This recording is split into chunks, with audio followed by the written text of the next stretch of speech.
What's up guys, it's Kaustubh here, and today guys, welcome to my full detailed camera review of the Redmi Note 10 Pro Max. So this is the Redmi Note 10 Pro Max in my hand guys, and I have clicked a couple of pictures as well as shot a small video to see the video quality and the video stabilization. So you will get to see the video by the video stability test by the end of this video. And also guys, I will be telling you whether you should really go for the Redmi Note 10 Pro Max, because the Redmi Note 10 Pro is also a great deal.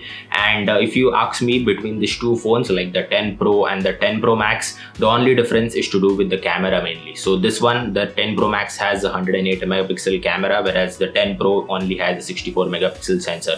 So we will see whether it is really a deciding factor and should you really go for the 10 Pro Max, or you will be good with the 10 Pro. So do watch the complete video till the end guys, and just like always, make sure you hit that red subscribe button down below as well as turn the notifications on so that you don't miss any of my upcoming videos. With that being said, let's roll the intro and get the video started.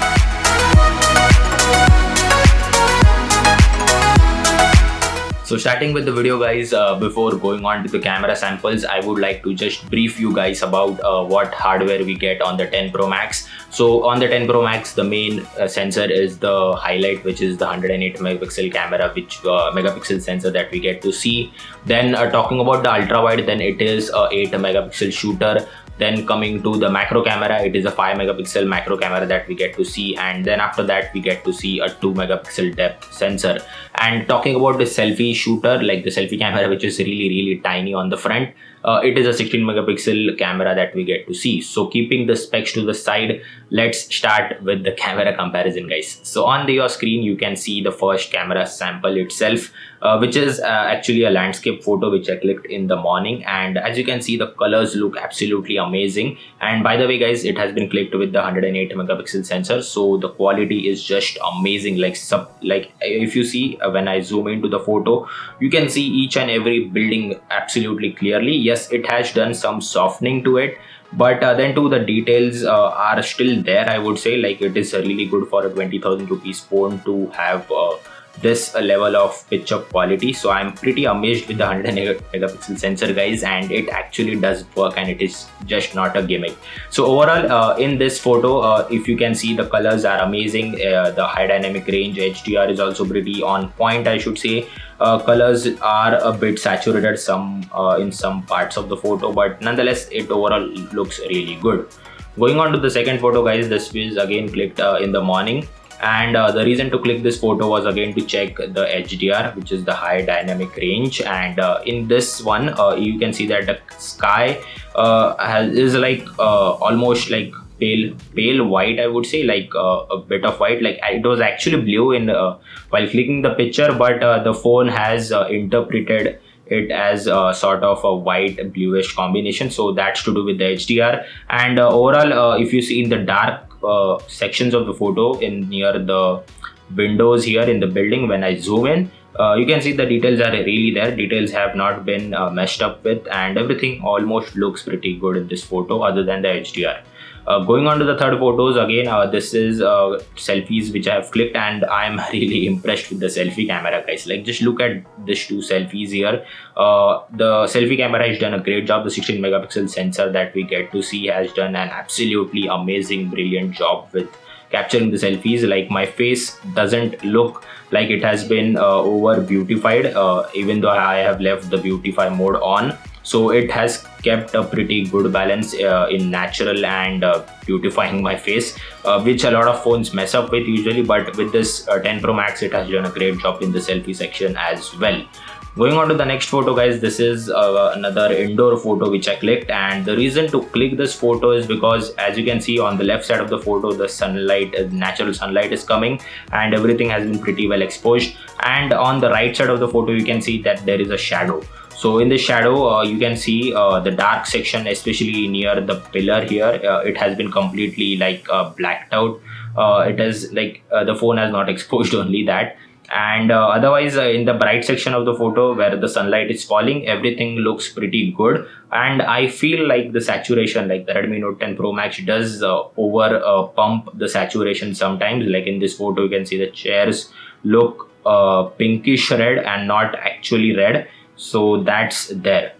Going on to the seventh photo, guys, the both of these photos have been clicked with the macro camera, and the macro camera is just amazingly good. Like, I really like this is the first phone on which I really like the macro camera. You can see, like, after zooming on to the weight here, the 15 kg font, you can see all the dirt particles can be clearly seen, and the details are just amazing. Like, everything is just so sharp and crystal clear. So I really like the macro camera's quality.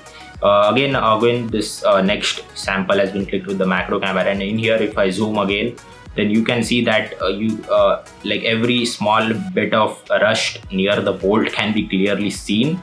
So that's the level of detail that we get to see with the macro camera. So the macro camera is also really impressive. Going on to the eighth photo, guys, this is a night side photo, and this photo was clicked like around 11 o'clock in the night. And for a night side photo, I think this is really good looking. I didn't expect it to be that good looking, but it is decently good. In the sky area, like especially near the sky, if you see, then there is some noise present still, but that's okay. Like only if you zoom into the photo, then only you will notice that noise. But other than that, near the buildings and all, the lights, the roads, everything is pretty well exposed, and the photo with the night side turned on looks really good. Going on to the night photo, guys, these are the three photos which have been clicked with the individual three cameras. So on the right side, the photo has been clicked with the macro camera. In the middle, we have the one clicked with the primary camera, and on the left, we have the photo clicked with the ultra wide camera. So these three photos I've clicked just to see how the colors are in, like, basically how the color has been exposed by all the three cameras. So the first two photos from the right, like the one clicked with the macro and the primary, the colors are pretty much the same, guys. So if you see closely in both these photos, the colors look pretty same near the building, but in the ultra wide camera's photo, it has completely changed, that the color science is completely changed, and it has saturated some bits, and it overall has like a cold tone to it. Whereas in the primary and the macro, the colors are pretty much balanced and they look the same. Whereas in the ultraviolet, that color science has completely messed up or completely changed. But overall, all of these three photos look good, is what I would say. And finally, going on to the 10th photo, guys, these two photos I specifically clicked to show you guys as to how this phone like overpumps the saturation sometimes, and it sometimes doesn't. So in this photo, the first one is of the OnePlus Nord, and the reason to click the photo of the OnePlus Nord is because the phone has this blue color, which is really hard to like interpret or to show or to capture through a camera. The actual blue color looks really amazing, but on camera it looks something else only.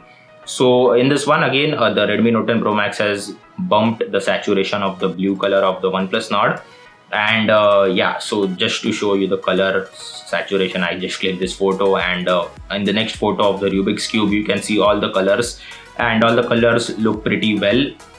None of them seem like that overexposed, and it is overall balanced. So saturation and shadows is something this phone sometimes messes up, but that's okay. Like, it can be fixed with a software update in the upcoming months. And finally, guys, coming to the most awaited thing, that is the video stability test. So here on screen you can see a video of me in which I'm going up and down the stairs just to see how stable the footage actually is. And on the stability front, in the spec sheet at least, Xiaomi has not mentioned that it has any OIS or EIS based stabilization, so I don't know what kind of stabilization this phone is actually running. But nonetheless, as you can see in this video, like while going upstairs, the footage is stable enough, like it's decent enough, not the best I would say. And while coming down, you can see that it is focus hunting and it is moving here and there, and also the exposure is going up and down really drastically. So stability is not that good, I would say. I didn't like the way like stability. I don't know if whether this phone has a stability hardware inside of it or not. So stability wise, this phone is not good for video at least. So finally, guys, concluding this video, as you have already seen all the camera samples as well as the video at the end of this like the sample test for the video stability and the video quality. Now you know as to how actually the Redmi Note 10 Pro Max camera module actually performs. So in my opinion, what I think is that, like, the Redmi Note 10 Pro, which is below this phone at 17,000 rupees, is an absolute stellar phone to buy. If camera is not on your priority list, just go for that phone, guys. It will not disappoint you at all. But if you are someone who is concerned and your main and top priority is to do with the camera, like you click a lot of pictures casually, you also need to shoot some videos on your smartphone, then definitely go for the 10 Pro Max at 19,000 rupees, which is the starting price of the base variant. You get an absolute value for money phone, which is the Redmi Note 10 Pro Max, and also this feature like the 108 megapixel camera sensor that we get. And this sensor is not actually gimmick, guys. Like on the expensive flagship phone, sometimes the company markets like it has this 100x zoom, that and that and that, but end of the day it is a gimmick and it doesn't work that well.